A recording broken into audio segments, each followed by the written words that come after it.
Buongiorno a tutti, è sempre una gioia ritrovarci qua insieme con lo scopo di lodare il Signore, di adorarlo, di ringraziarlo. Questo è lo scopo per cui tutti insieme stamattina siamo qui e volevo dare il benvenuto a tutti con 3 versetti dal Salmo 128. Ecco, i versetti sono il 4, 5 e 6, Salmo 128. Ecco, così sarà benedetto l'uomo che teme il Signore. Il Signore ti benedica da Sion, possa tu vedere la prosperità di Gerusalemme tutti i giorni della tua vita, possa tu vedere i figli dei tuoi figli, pace sia sopra Israele. Possa tu stamattina che stai ascoltando e tutti noi appropriarci di queste promesse che il Signore fa a tutti coloro che lo temono. Benedici stamattina con noi il Signore, loda il suo santo nome, adoralo. Canta con noi questo canto che dice proprio queste parole. 1000 ragioni, 135. Cantiamo insieme e lodiamo il Signore per adorarlo. Coloro che hanno accolto il Signore nel cuore hanno tantissimi motivi per lodarlo. La vita stessa, perché è un dono di Dio. Se noi abbiamo aperto gli occhi questa mattina, è un dono suo. Non è scontato che noi apriamo gli occhi la mattina. La vita non è scontata. Attorno a noi vediamo che tanta gente muore, dall'oggi al domani. Oggi ci sei, domani non sei più. Lo diciamo tante volte. Questo è un dono di Dio, ma la vita in Cristo è un dono ancora più grande della vita, perché va al di là di questa vita. Noi siamo qui di passaggio, ma un giorno, come diceva questo canto, quando il tempo qua giù finirà, io continuerò a lodarti nell'eternità. E con questa speranza, con questa certezza, perché il Signore è fedele, vogliamo veramente benedirlo e adorarlo ed esultare, come dicono i 3 versetti che volevo leggere dal Salmo 33. Esultate, o giusti nel Signore, la lode si addice agli uomini retti. Celebrate il Signore con la cetra, salmeggiate a Lui con il saltero e a 10 corde, cantategli un cantico nuovo, suonate bene e con gioia. Salmo 33, 1 e 3. Allora cantiamo con gioia e ascoltiamo il Signore, esultiamo, celebriamolo, con questo canto che dice proprio cantiamo con gioia al nostro Dio.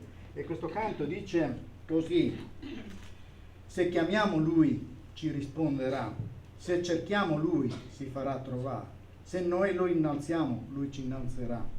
Tutti insieme diamo lode al Re, Lui ci attira a sé, Egli è qui con noi, diamo amore a Lui, Egli ci ama già. Lui ci guarirà, ci perdonerà e la nostra terra risanerà. È un Dio che risponde, è un Dio che ascolta, è un Dio che guarisce, è un Dio che è in mezzo a noi. E cosa vuoi dirgli questa mattina? In che modo lo vuoi adorare? Cosa vogliamo dirgli? Attraverso il canto, attraverso le preghiere, attraverso la meditazione della sua parola. Cantiamo insieme, cantiamolo con gioia e facciamolo in piedi da dare tanta forza ai nostri cuori e esprimere proprio questa gioia che abbiamo di cantare e di lodarlo. Cantiamo con gioia il nostro Dio 105.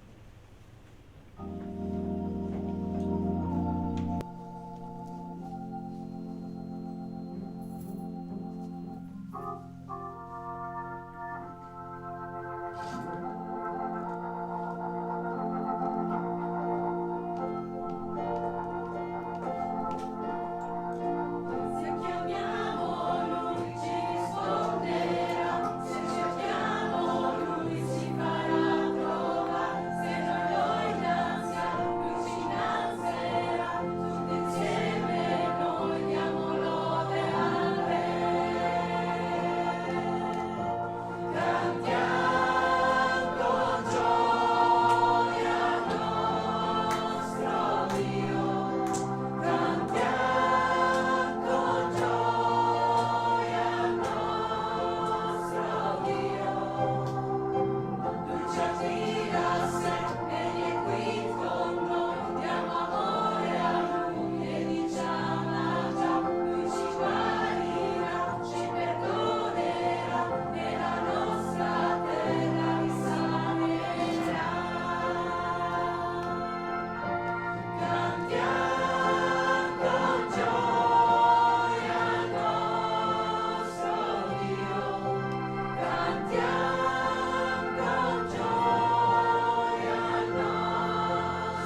ci rallegriamo e gioiamo nella sua parola, poiché la sua parola, perché la parola del Signore è retta e tutta l'opera sua è fatta con fedeltà.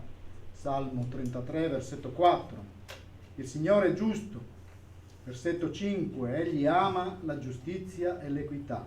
La terra è piena della sua benevolenza, della benevolenza del Signore. Egli è il creatore. Infatti, al versetto 6 leggiamo: i cieli furono fatti dalla parola del Signore e tutto il loro esercito dal soffio della sua bocca. Versetto 7 ancora: egli ammassò le acque del mare come in un mucchio, rinchiuse gli oceani in serbatoi. Tutta la terra tema il Signore, davanti a lui abbiano timore tutti gli abitanti del mondo, poiché egli parlò e la cosa fu, egli comandò e la cosa apparve. La parola del Signore è retta, la parola del Signore ha creato ogni cosa. Tutta la terra, dice, tema il Signore, versetto 8, davanti a lui abbiano timore tutti gli abitanti del mondo. Alleluia per ciò che fai, dice questo canto, perché la volontà del Signore sussiste per sempre, ma soprattutto alleluia per ciò che lui è, il creatore, il Signore, il nostro Salvatore, il nostro Redentore.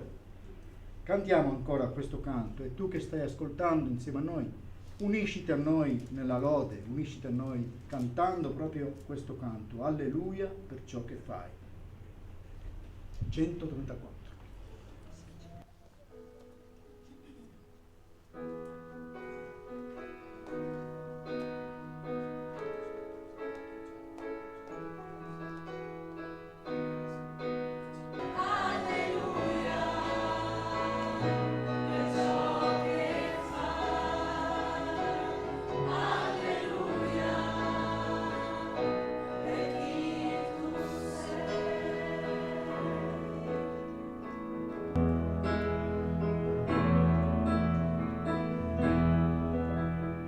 Alleluia Signore per ciò che fai, alleluia per chi tu sei. Preghiamo insieme e ringraziamo il Signore.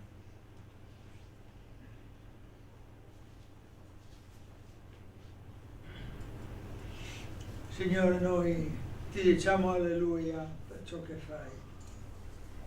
Signore, noi ti ripetiamo alleluia per chi tu sei, per i tuoi doni, quelli ineffabili e quelli più materiali. Signore, la tua comunità ti prega, ti loda. Sia benedetto il tuo nome, Signore. Sia benedetto il nome di Gesù Cristo. Alleluia, Signore, perché tu ascolti. Alleluia, Signore, perché tu sei un Dio che ascolta, che sente, che legge nei cuori. Abbiamo detto con tutto il cuore, Signore.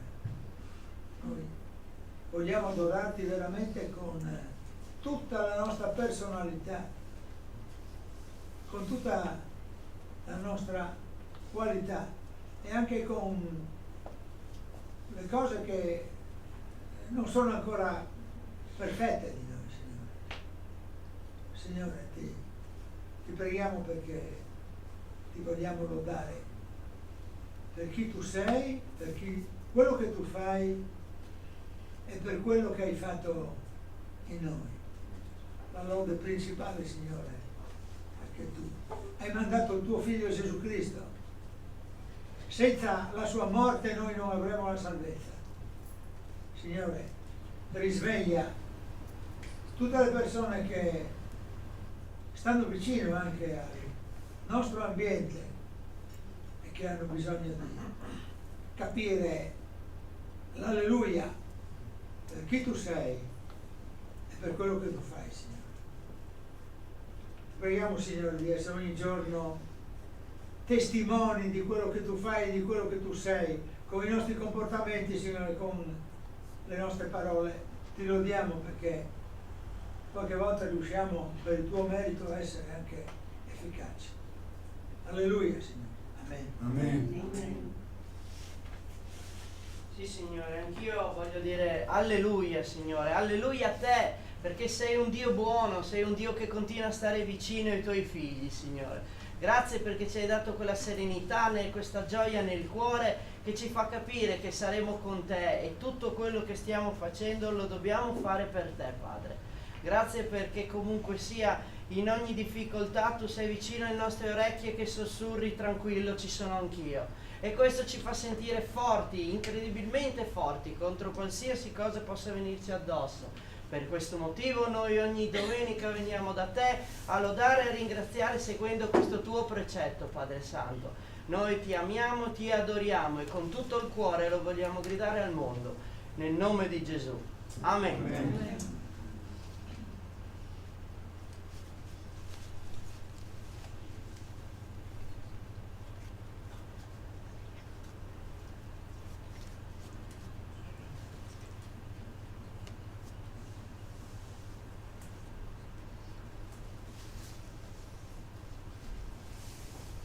Da tutti i canti della terra lodino il tuo nome, Signore. I nostri cuori, Signore, rivolgano a te che la tua sovranità, l'onore che ti spetta, Signore. E grazie che ci hai amati così profondamente, Signore, anche quando eravamo peccatori. Signore, ti ringraziamo perché possiamo sempre trovare in Gesù la strada per riconciliarci a te, Signore. E questo io ti sono riconoscente, Signore, per l'opera che hai iniziato nei tuoi figli. Per questo io ti lodo nel nome di Gesù. Amen. Amen.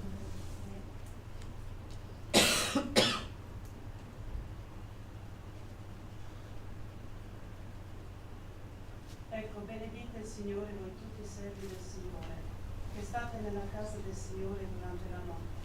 Alzate le vostre mani verso il santuario e benedite il Signore. Il Signore ti benedica da Sion, Egli ha fatto il cielo e la terra.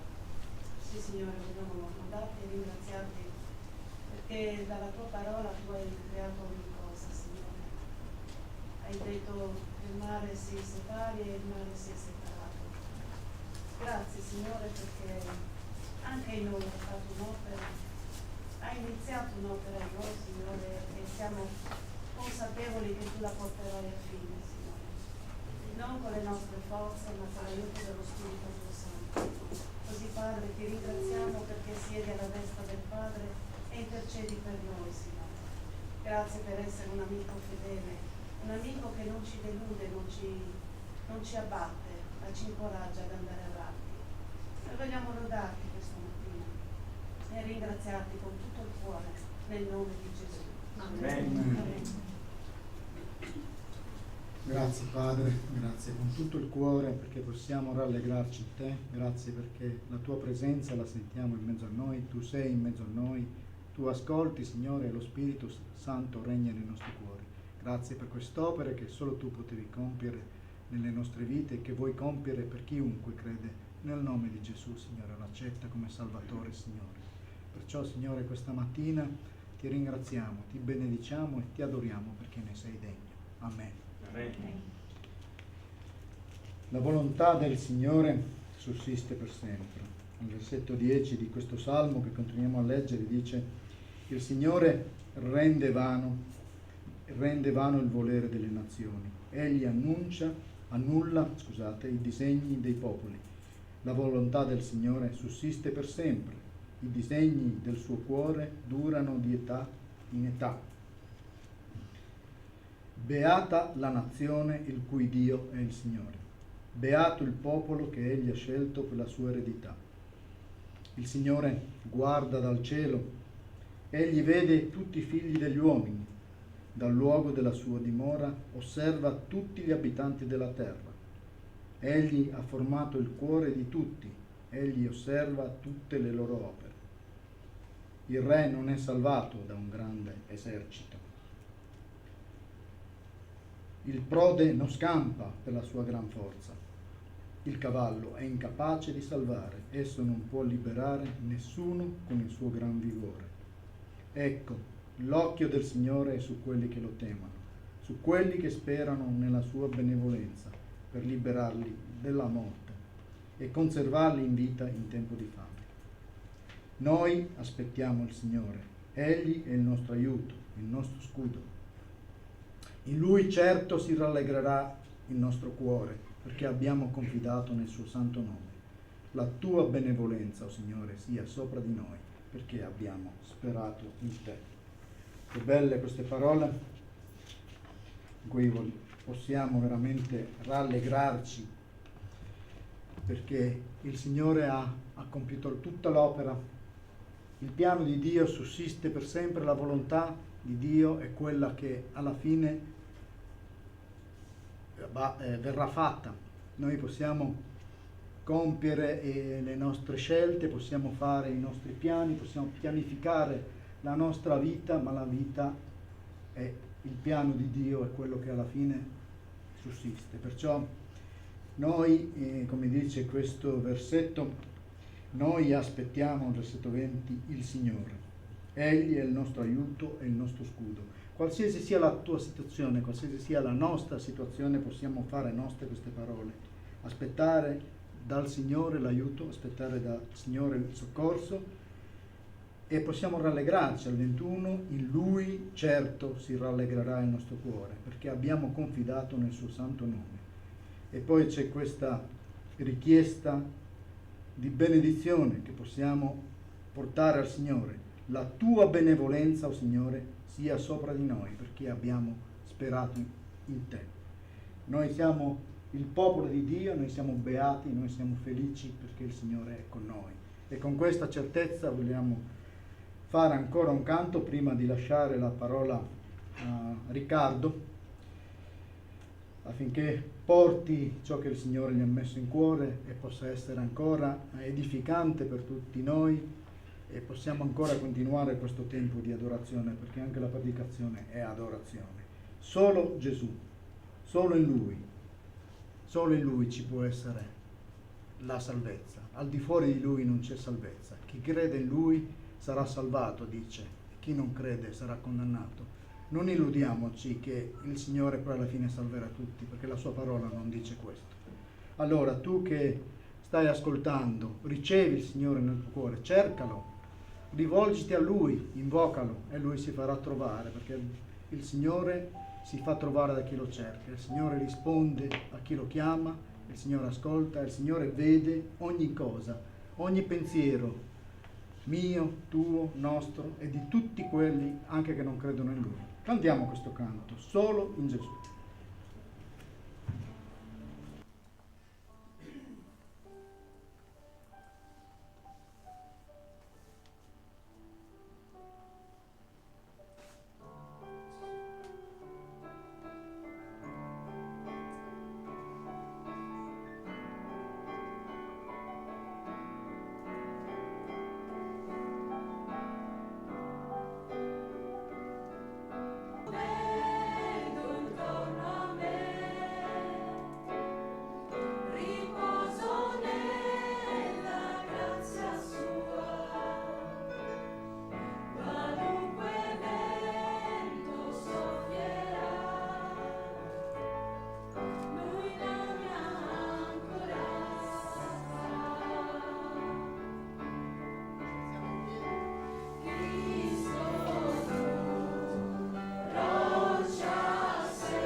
Ora la parola al fratello Riccardo. Dio ti guidi e ti benedica.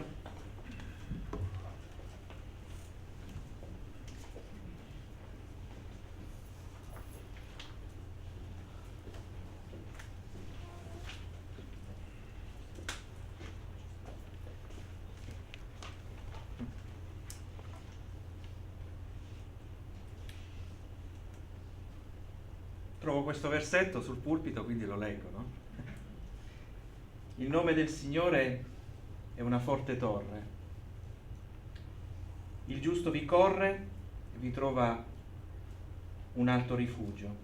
Proverbi 18:10. Benvenuti a tutti coloro che ci seguono e quelli che sono con noi oggi. Stai calmo, sono ancora io che governo il mondo. Questa potrebbe essere la voce di Dio. Stai calma, sono ancora io che ho il polso sulla situazione. Potrebbe essere questa la sintesi della riflessione di oggi nel Salmo 46. I salmi sono come una grande casa dalle molte stanze. Si entra per una porta, la porta del Salterio, Salmo 1, e ci dice la strada che dobbiamo prendere. Beato l'uomo che non cammina in un certo modo, ma il cui diletto è nella legge dell'Eterno. Nello stesso tempo conosciamo anche la porta di uscita del Salterio, che ci lascia con un'ultima parola che abbiamo gridato o comunque detto oggi nell'adorazione. Alleluia! Loda il Signore. L'ultima parola del Salterio spetta a Dio e non a noi. Perciò sappiamo come si entra, sappiamo dove si va. La nostra vita è caratterizzata da un futuro. Due temi sono fondamentali nei Salmi che ricorrono spesso. Dio è il Signore, sarebbe meglio dire Yahweh è il Signore, e anche Yahweh è il rifugio. A proposito, coloro che sono descritti nei Salmi non sono tutti suoi amici. Ci sono anche nemici. Così il Signore sa essere rifugio per coloro che lo amano e rimane il Signore anche dei suoi nemici. Pertanto ogni volta che entriamo in una delle sue stanze, in fin dei conti il Signore ci lascia fare un passo in avanti proprio nella lode e nella adorazione. La lode è il linguaggio che la nostra anima emana a colui che è degno di lode. Charles Hughes, l'autore del romanzo Le cronache di Narnia, qualcuno avrà visto il film al cinema, teologo britannico,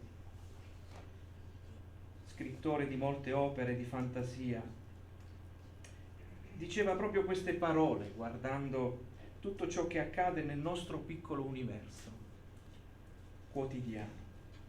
E lui dice così: non avevo mai notato che tutto il divertimento trabocca spontaneamente in lode.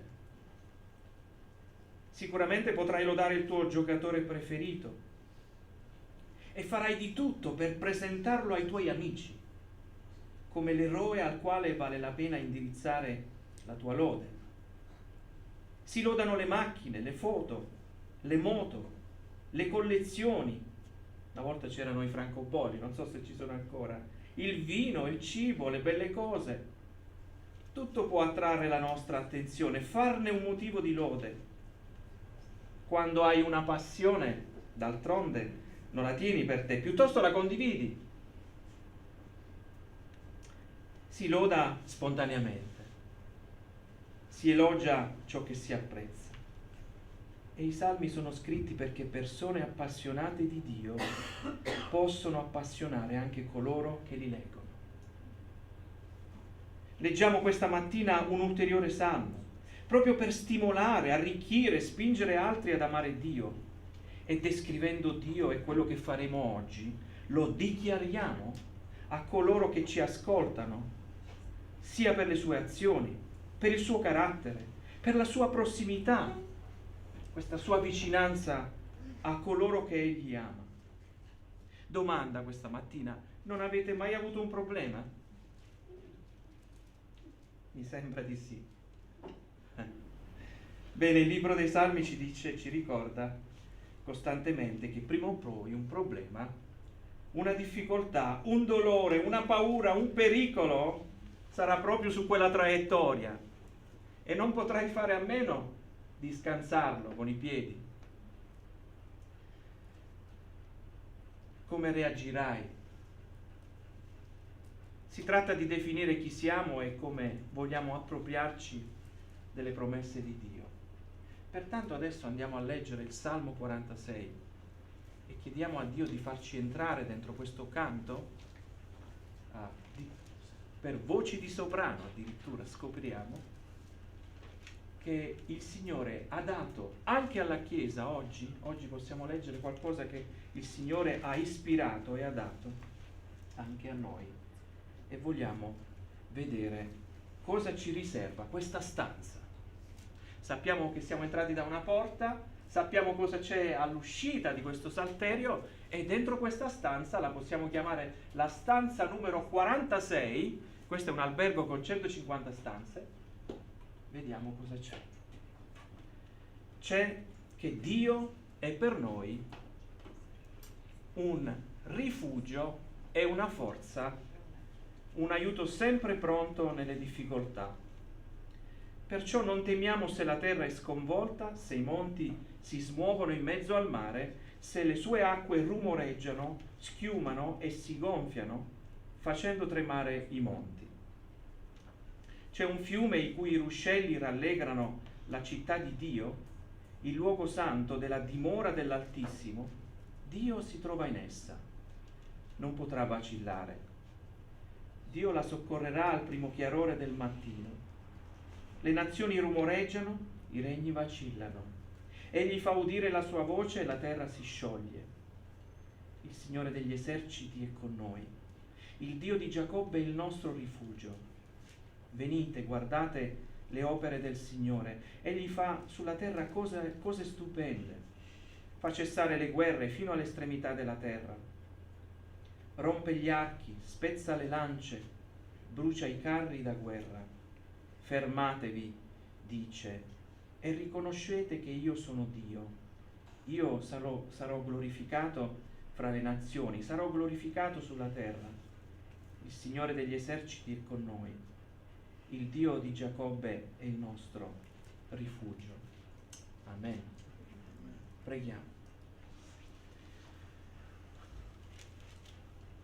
Signore, questa mattina ci hai dato il diritto di venire alla tua presenza. Lo hai fatto nel nome di Gesù, per la sua opera. E così siamo venuti a te gioiosi, riconoscenti, e abbiamo espresso ognuno di noi un pensiero davanti a te. Qualcuno lo ha fatto pubblicamente, qualcuno lo ha fatto nel cuore, nel silenzio, nella meditazione. Grazie Signore, perché questa mattina lo abbiamo fatto non da una cameretta, ma da un luogo in cui il tuo popolo può stare insieme. E questa mattina vogliamo anche ascoltarti. Vogliamo ricordare, Signore, le cose che magari ci hai detto già, ma che forse abbiamo dimenticato o forse non crediamo fino in fondo. E vogliamo questa mattina soprattutto innamorarci di te. Vogliamo testimoniare, condividere questa passione che abbiamo per te. Accompagnaci in questa stanza del Salterio nella quale vogliamo osservare ciò che ci dirai, che sia il tuo spirito a parlare, persuadere, convincere, a rimuovere degli ostacoli, Signore. Crediamo nella forza di un Dio trinitario che è a disposizione per ciascuno di noi. Ti benediciamo, Signore, nel nome di Gesù. Amen. Si descrive chi si ama. Dio è un rifugio e un aiuto pronto nelle difficoltà. Nello stesso tempo sconfigge i nemici di Israele. Basta solo capire quali sono i tuoi nemici oggi. Coloro che non ti danno quel rispetto, quell'onore, che cercano di farti cadere. Ce ne sono tanti, quelli che ti mettono alla prova. Ci sono, sì. È vero. Proprio quelli sono i tuoi nemici. Chi è innamorato di Dio sa chi è e che cosa fa. È consapevole che agisce sulla terra. Il primo versetto di oggi sarà il versetto 10. Io sarò glorificato fra le nazioni, sarò glorificato sulla terra. Non è distante, non è lontano, non è indifferente, agisce nella realtà e nel contesto dove siamo e viviamo. Quale struttura porta questo salmo? Si possono identificare 3 sezioni. Non so se nelle vostre versioni, ma ogni sezione è caratterizzata da una pausa. Così, la prima sezione dall'1 al 3, poi c'è una pausa. Fidati di Dio, ecco la prima sezione, anche quando ciò che è intorno a te è instabile. Questo è il primo punto di questa mattina. Poi c'è una seconda sezione, da 4 a 7 troverai un'altra pausa. Sicuri nella città di Dio. Tu sei sicuro nella città di Dio e sarai sicuro. Poi vedremo che cos'è. E infine, ultima sezione, da 8 a 11, ricorda che ciò che ha promesso accadrà. C'è un futuro davanti a noi. Pertanto esaminiamo la prima sezione, fidati di Dio, dicendo che, e rileggendo il versetto 1, il Signore è un rifugio, una forza, un aiuto sempre pronto nelle difficoltà. È una frase definita. Lo rileggo? Dio è un rifugio, una forza, un aiuto sempre pronto nelle difficoltà. E c'è un bel punto. Ecco una promessa riservata ai suoi figli. Sono considerazioni positive per coloro che sono in alleanza con Lui.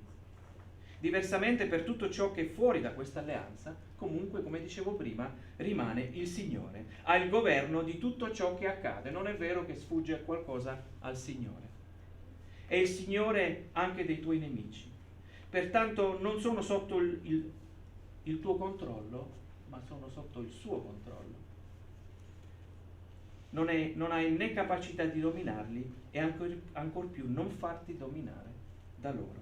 Tutto ciò che ci coinvolge in questa tensione, tutto ciò che può renderci instabili, impauriti, disorientati, il Signore sa essere un rifugio, una forza, un aiuto. Anzi, l'autore aggiunge che è un aiuto. Com'è questo aiuto? Sempre pronto. Vuol dire che non ci sono i ritardi. Mentre noi vediamo in quella circostanza la fine, spesso noi dentro una circostanza abbiamo detto è finita. È vero? A me è capitato. È finita. Vediamo la fine come se non ci fosse un domani. C'è un domani, basta solo attraversarlo con il Signore che è con noi. Il Signore non ha detto che ci offre un rifugio come se fosse un luogo che Lui mette a disposizione, ma è Lui il rifugio, come persona. Anzi, è la forza, la nostra forza, quando siamo deboli. E l'autore agli Ebrei, capitolo 12, versetto 28, ci ricorda qualcosa di simile a quello che abbiamo letto e stiamo leggendo in questo salmo. Ebrei 12, versetto 28, perciò, dirà l'autore, ricevendo un regno che non può essere scosso, siamo riconoscenti e offriamo a Dio un culto gradito con riverenza e timore. La tensione tra le nostre circostanze e quanto ricevuto nella grazia sarà sempre attiva. Ci sarà sempre questa tensione. Sarà reale, concreta, ma ciò che abbiamo ricevuto non può essere, che cosa? Non può essere scosso.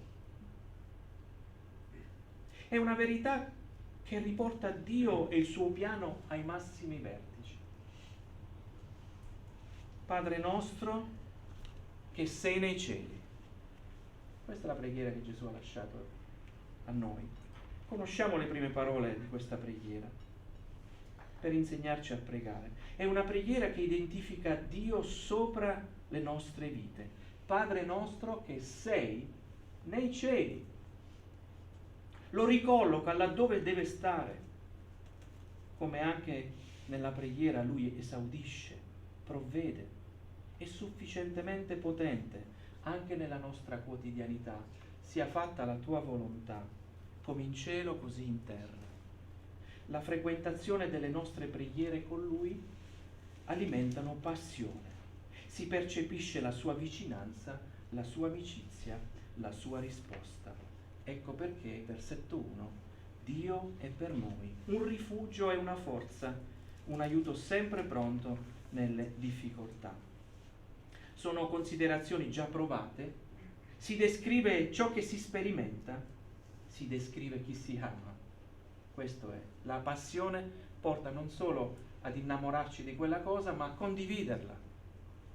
Si tratta di vedere dove andrà la nostra passione, da chi andrà la nostra passione. Il Dio biblico è colui al quale possiamo rivolgerci, riconoscendo la sua grandezza anche nel mondo in cui risponde.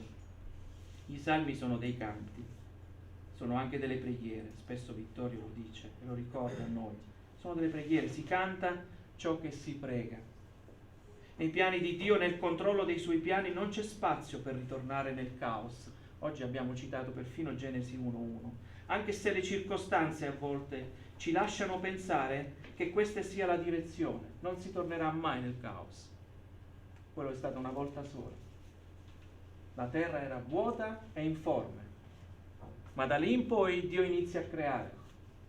Ecco perché il versetto 2 dice perciò non temiamo se la terra è sconvolta, se i monti si smuovono in mezzo al mare, se le acque rumoreggiano, schiumano, si gonfiano, facendo tremare i monti.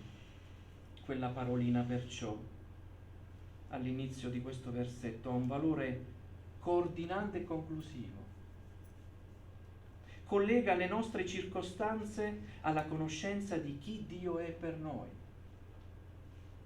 Nel descriverlo, nel lodarlo, lo rendiamo presente nella circostanza nella quale siamo a vivere. Perciò sarà dentro lì, dentro quella circostanza ci sarà ancora Lui e ci sarà un domani per ciascuno di noi. E il Salmo 65 ci dà una coordinata, ci dà qualcosa di Dio che diventa molto personale. E il Salmo 65 versetto 2 ci dice: a te che esaudisci la preghiera verrà ogni creatura. Lo ripeto, a te che esaudisci la preghiera verrà ogni creatura. Puoi andare da Dio, non solo nel descriverlo, ma anche per averlo prossimo a te. È proprio scritto così: a te che esaudisci. Che sia un canto, che sia una preghiera. Non abbiamo a che fare con una divinità sorda o cieca, tantomeno muta. Confessando il suo primato entriamo in relazione con il tu che esaudisci. Pensate che prossimità che abbiamo con Dio. A te noi rendiamo grazie, dice un canto. A te che esaudisci. È una persona. E puoi dargli del tu. Quante volte qualcuno ci ha detto: mi dia del lei. No, puoi dare anche del tu al Signore. Fidati di Dio quando ciò che è intorno a te è instabile, essendo per noi un rifugio, una forza, un aiuto sempre pronto nella difficoltà. E poi andiamo dentro questa città, sicuro nella città di Dio. Leggendo dal versetto 4, c'è un fiume i cui ruscelli rallegrano la città di Dio, il luogo santo della dimora dell'Altissimo. Dio si trova in essa, non potrai vacillare. Dio la soccorrerà al primo chiarore del mattino. Le nazioni rumoreggiano, i regni vacillano. Egli fa udire la sua voce, la terra si scioglie. Il Signore degli eserciti è con noi. il Dio di Giacobbe è il nostro rifugio. L'immagine che ci arriva dalla lettura di questi versetti è caratterizzata da due aspetti.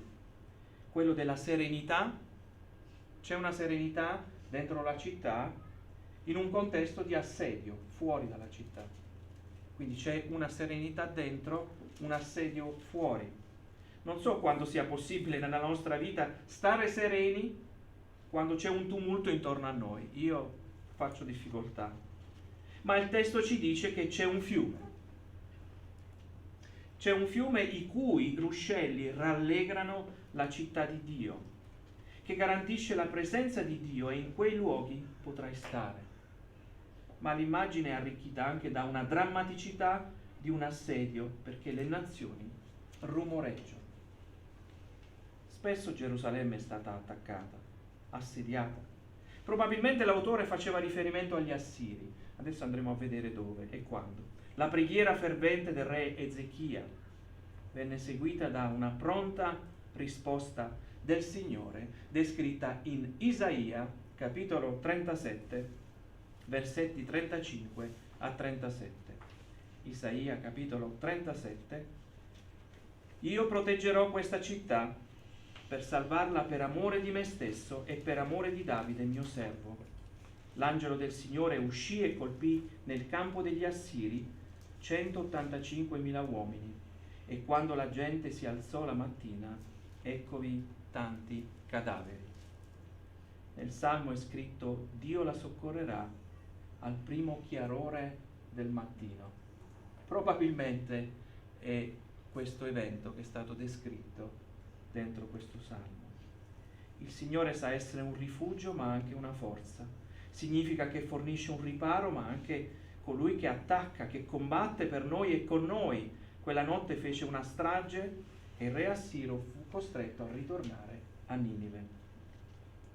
Prima della creazione c'era il caos. Genesi 1:1. Poi egli ordina che tutto sia al suo posto, e ogni volta che qualcosa o qualcuno non è al suo posto, si riafferma Signore dei nostri nemici, rifugio e forza per i suoi figli.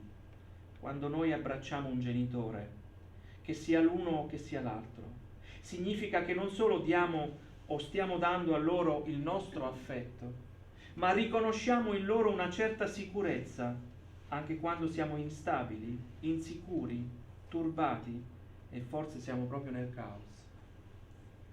Questo è il Salmo che rivendica i benefici di una adozione che oggi sperimentiamo in Cristo. La città di Dio è una città serena anche quando è circondata da nemici. Le sfide che ogni giorno ci attendono sono quelle di essere collocati in una situazione di guerra, di conflitto, di assedio, ma la città di Dio è una città serena. Ecco cosa sperimentano i suoi figli. Il salmista ci dice che la lode scaturisce nel momento in cui prendiamo coscienza di questa tensione e sappiamo ricorrere a Dio per trovare soccorso. Puoi rallegrarti perché questa città è bagnata da un fiume, c'è acqua, c'è ristoro. A Gerusalemme non passavano i fiumi. Il primo era a circa 30 km di distanza, pertanto il fiume ci dice altro. Ci dice che nel Signore c'è vita e c'è ristoro. Io sono l'acqua della vita, dirà Gesù. Se bevi di quest'acqua non avrai più sete. C'è un rimando a qualcosa di eterno, di vitale, anche in una situazione come quella. Quando le città venivano assediate, la strategia era quella di assediarla per lungo tempo, in modo tale che finissero le riserve di cibo e di acqua. Era proprio nello sfinimento che si vinceva la guerra. Bastava solo assediarla, qualche colpo di lancia ogni tanto, lasciarli morire nella fame e nella sete. E invece sappiamo da Ebrei 12 che abbiamo ricevuto un regno che non può essere scosso. Il Salmo inizia con una tensione della creazione. Il mare e la terra non sono più nei posti dove sono stati collocati da Dio, ma la città, il cui fiume è bagnata e la nutre, rimane stabile durante l'assedio. Quali sono le indicazioni che ci arrivano da questa sezione? Dio è in mezzo a lei. Ecco cosa c'è dentro questa città. Dio è in mezzo a lei. È scritto anche Dio l'aiuterà. Ed infine il suo aiuto verrà all'alba. Proprio perché l'aiuto è tempestivo, la città resisterà all'assedio. Queste sono le promesse che il Signore ci dà oggi. Quando sarai nel buio e nella paura di un assedio, leggi questo salmo, perché celebra la vittoria e la potenza di Dio sulle nostre circostanze. Fidati di Dio, sicuri nella città di Dio. Infine, ultimo aspetto, ricorda che ciò che ha promesso accadrà. Versetto 8 fino alla fine: venite, guardate le opere del Signore. Qui sta parlando una persona innamorata, ritornando al discorso di prima. Egli fa sulla terra cose stupende, fa cessare le guerre fino all'estremità della terra, rompe gli archi, spezza le lance e brucia i carri da guerra. Fermatevi, e qui è Dio che parla però, fermatevi, dice, e riconoscete che io sono Dio. Io sarò glorificato fra le nazioni, sarò glorificato sulla terra. Il Signore degli eserciti è con noi, il Dio di Giacobbe è il nostro rifugio. Non si può rimanere indifferenti. Venite, guardate le opere del Signore. Potremmo dire fiducia nel presente, anche quando tutto trema e ci scuote, ma anche conoscere la strada per il futuro. Dio è all'opera, molto più di quanto noi pensiamo. Non tutto è spiegabile in ciò che ci accade, ma tutto è conosciuto dal Signore e Lui sta volentieri nelle nostre difficoltà per soccorrerci. Quale buona notizia porta questo salmo alla Chiesa? Mi sono chiesto, c'è una buona notizia che arriva alla Chiesa oggi? Beh, che la sua volontà non sarà mai rovesciata o sovvertita. E questa è una buona notizia per noi, che la sua volontà non sarà mai rovesciata e mai sovvertita. L'immagine che riceviamo dal versetto 4 del fiume i cui ruscelli rallegrano la città di Dio, il luogo santo della dimora dell'Altissimo, stanno a significare che ciò che è davanti a noi è inalterabile, inattaccabile, anche se i mari schiumano, dice il testo, la terra trema, i figli di Dio non sperimenteranno di nuovo il caos, perché Dio ordina ogni cosa nel cammino di ogni giorno. Quale indicazione questo salmo dà alla Chiesa? E qui c'è una responsabilità in capo a ciascuno di noi, incoraggia la Chiesa a lodare e pregare. L'uno non può fare a meno dell'altra, e in questo salmo Dio è stato descritto, evocato, perfino egli ha qualcosa da dire. Versetto 10, fermatevi. A volte bisogna fermarsi nella nostra vita, fare il punto della situazione, si corre troppo. Siamo condizionati dalle circostanze e ci perdiamo qualcosa. Allora il Signore oggi ci dice anche di fermarci. Riconoscete che io sono Dio, Padre nostro che sei nei cieli. A volte questa preghiera la dimentichiamo e così lo rendiamo una divinità inferiore. No, Padre nostro sei nei cieli. La Chiesa ha la responsabilità di annunciarlo, di farlo conoscere a coloro che non lo conoscono, in modo tale che innamorati di Dio possiamo innamorare altri che non lo sono. Ecco dove devono andare le nostre passioni. Il Salterio, il libro dei Salmi, raffigura la vita abbondante, perché si può abitare la città di Dio e sperimentare l'adeguato rifugio, protezione e aiuto. Ecco perché l'ultima parola del Salterio è alleluia e non altro, non ci poteva essere un'altra parola. La lode non è altro che un atto di fiducia e quindi un atto di conoscenza. La lode nasce dall'adoratore perché sa che Dio è pienamente disponibile. Una delle buone caratteristiche della creazione di Dio, in particolare della creazione dell'uomo e della donna, è che l'uomo nel dono della donna che sarebbe diventata sua moglie trovasse altro e non se stesso. che non fosse una fotocopia, ma trovasse piuttosto una compagnia, una corrispondenza, un aiuto, una completezza. Bene, la stessa immagine possiamo usarla anche con Dio, imparare ad andare da Lui per trovare altro.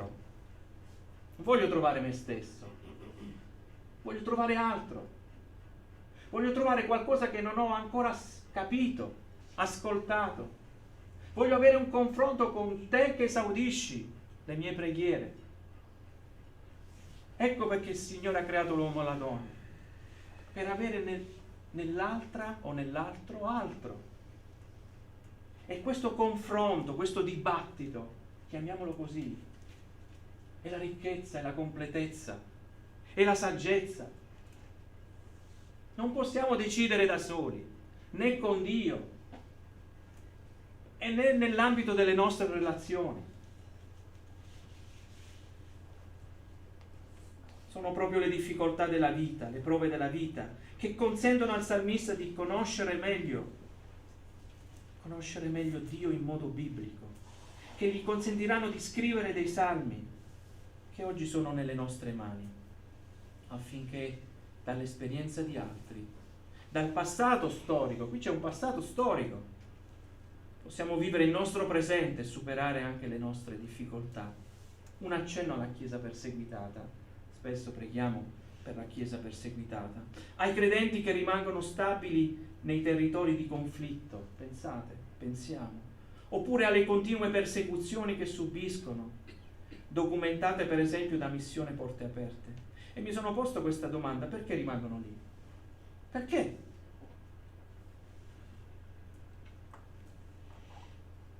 Perché la loro fede è nutrita da convinzioni che li spingono a pensare che essi abitano realmente nella città di Dio. Questa, e credo che sia l'unica risposta.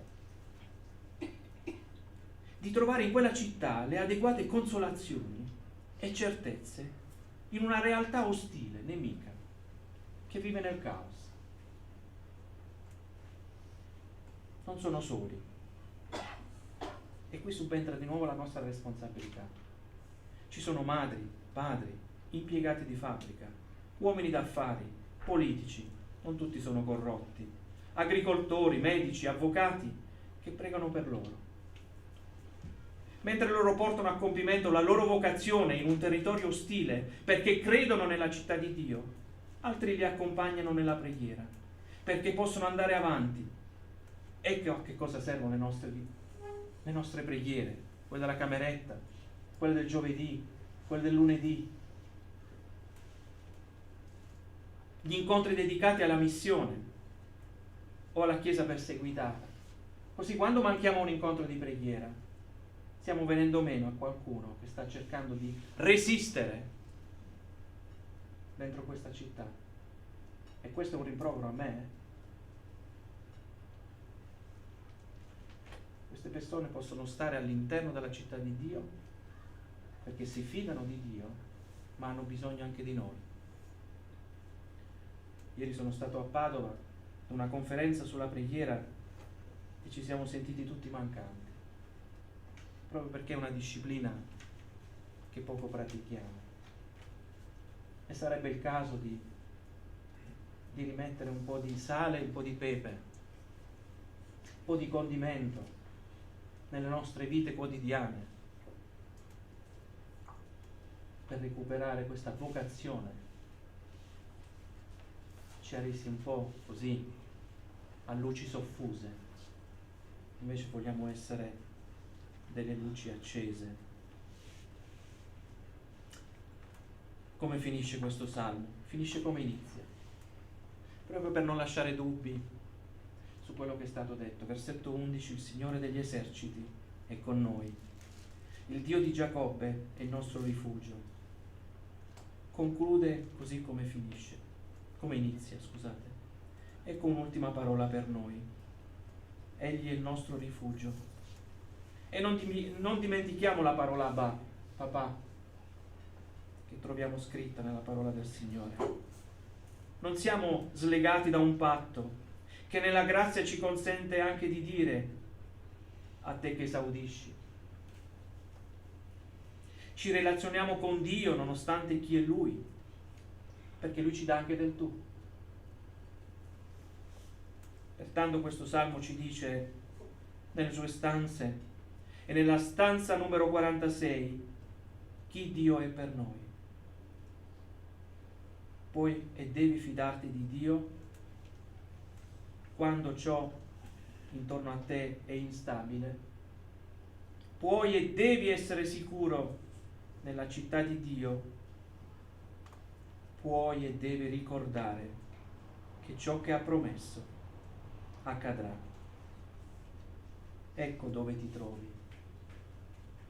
Non sei nel tuo piccolo mondo che è anche scosso, ma ne sei nel mondo di Dio che appartiene a Lui e che il proposito è già scritto.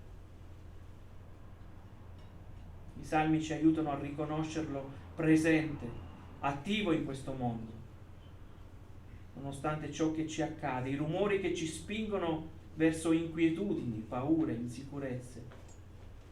Una chiesa post-Covid, e concludo, è una chiesa che si rialzerà nel momento in cui incominceremo a cantare e a pregare come questi uomini hanno saputo fare e che ci hanno preceduto, non perché erano più bravi di noi, ma solo perché si sono fidati di Dio. Amen. Amen.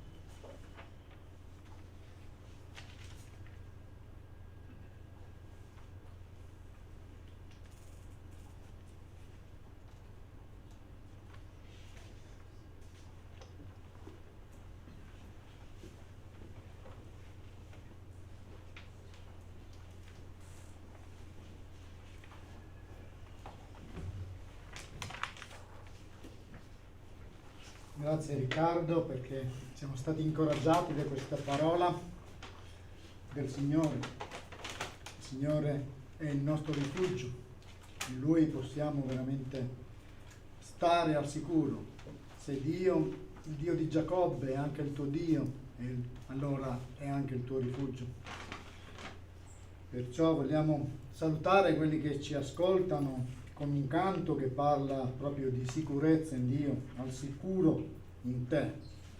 Vi salutiamo con questo canto e vi aspettiamo domenica. Il Signore vi benedica.